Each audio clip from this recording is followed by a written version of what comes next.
और 90 नंबर का भी बता दूं आखिरी में, 90 वाला, पवित्रों का बाड़ा। पवित्रों का मतलब पवित्र लोगों का बाड़ा। अब ये पवित्र लोगों की आत्माएं भी अदृश्य में रहकर सेवकाई करती रहती है। जो प्रभु में सो गए और जो मतलब जीते जी प्रभु की सेवकाई पावरफुल रीति से किए, उनकी आत्मा को परमेश्वर कई बार इस्तेमाल करता है। ऐसे रहते तो पैराडाइज में है, वो बाहर नहीं आना चाहते, दुनिया में तो आना ही नहीं चाहते वो लोग, क्योंकि दुनिया में इतना वो बुराई देखे रहते हैं ना, उनको इस दुनिया पर से उनका मन हट चुका रहता है। पैराडाइज में आराम करते रहते हैं। पर परमेश्वर कई बार भेजता है, किसके लिए? अपने लोगों की भलाई के लिए। जब वो उपस्थित होते हैं ना, माहौल स्वर्गीय हो जाता है। कई बार ऐसा होता है कि मैं अकेला नहीं हूँ, मेरे चारों तरफ बहुत बड़ा झुंड है, ऐसा फील होता है। तो उस समय भी पवित्रों का बड़ा होता है।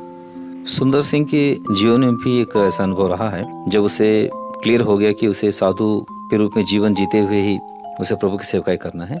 तो उसने जब बपतिस्मा लिया, बपतिस्मा लेने के बाद जब वो अकेला जा रहा था, तो ऐसा लगा कि बपतिस्मा लेते समय में जो कलीसिया का झुंड जो गीत गा रहा था, परमेश्वर की स्तुति करते हुए जो गीत गा रहा था, वो झुंड उसके पीछे पीछे आ रहा है।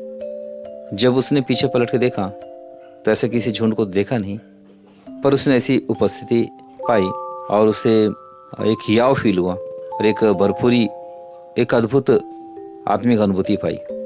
कई बार स्वर्गदूतों की उपस्थिति से सुरक्षा होता है और माहौल भी कई बार स्वर्गीय हो जाता है, पर पवित्रों की उपस्थिति से भी माहौल स्वर्गीय हो जाता है। प्रार्थना करते समय प्रार्थना का माहौल बदल जाता है, स्तुति करते समय एकदम सन्निधि से भर जाता है।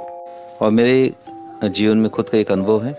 मेरे उद्धारपाई के आरंभ के दिनों में कई बार मैं वचन पढ़ते पढ़ते ज़्यादा समय बिताता था, तो मुझे इसका अंदाज नहीं होता था कि मैं कितने समय तक प्रवचन में बैठा हूँ।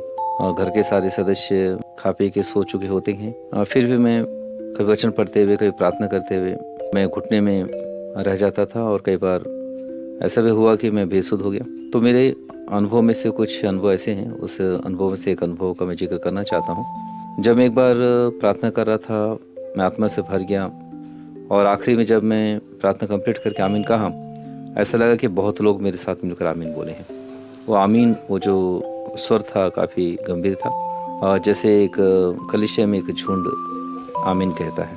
और मैं अचानक से फिर आँख खोल कर देखा तो मैं समझ गया कि मैं घर में बैठा हूँ और मैं अकेला हूँ।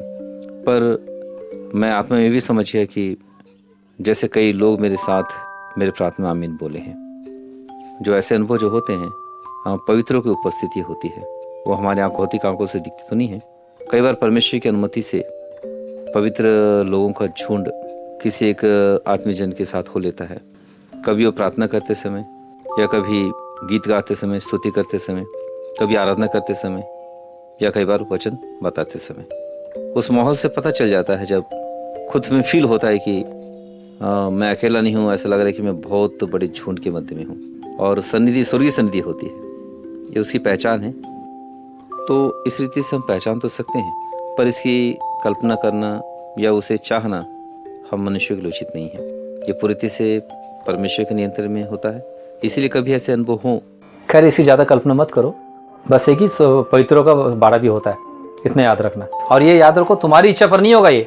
तुम कभी चाहोगे कि प्रभु मूसा को भेज दे, बोले, ऐसा नहीं होगा है। हाँ, इसलिए तुम लोग प्रार्थना से नहीं होगा, तुमको सिर्फ परमेश्वर से प्रार्थना करना है। और परमेश्वर की इच्छा है कि वो स्वर्गदूतों का बाड़ा बांधता है या पवित्रों का बाड़ा बांधता है। पवित्रों के बाड़े से सुरक्षा के नहीं, माहौल का होता है, ठीक है। सुरक्षा स्वर्गदूतों से होता है, और पवित्रों का बाड़ा मतलब माहौल जब होता है ना, बोलते ना, बहुत ज़्यादा अगर शाकाहारी जानवर हो तो शेर भी शिकार करने से पीछे हटता है वहाँ पर। समझ रहा कुछ?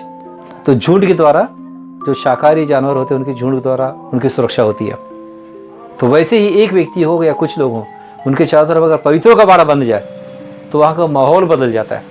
तो इसलिए परमेश्वर कई बार इस्तेमाल करता है। पर इसकी कल्पना करना या उसे चाहना हम मनुष्य के लिए उचित नहीं है। ये पूरी रीति से परमेश्वर के नियंत्रण में होता है, इसीलिए कभी ऐसे अनुभव हों तो आनंद मनाएं और प्रभु का बहुत बहुत धन्यवाद करें, स्तुति आराधना करें और प्रभु के नाम की ही महिमा करें। आमीन।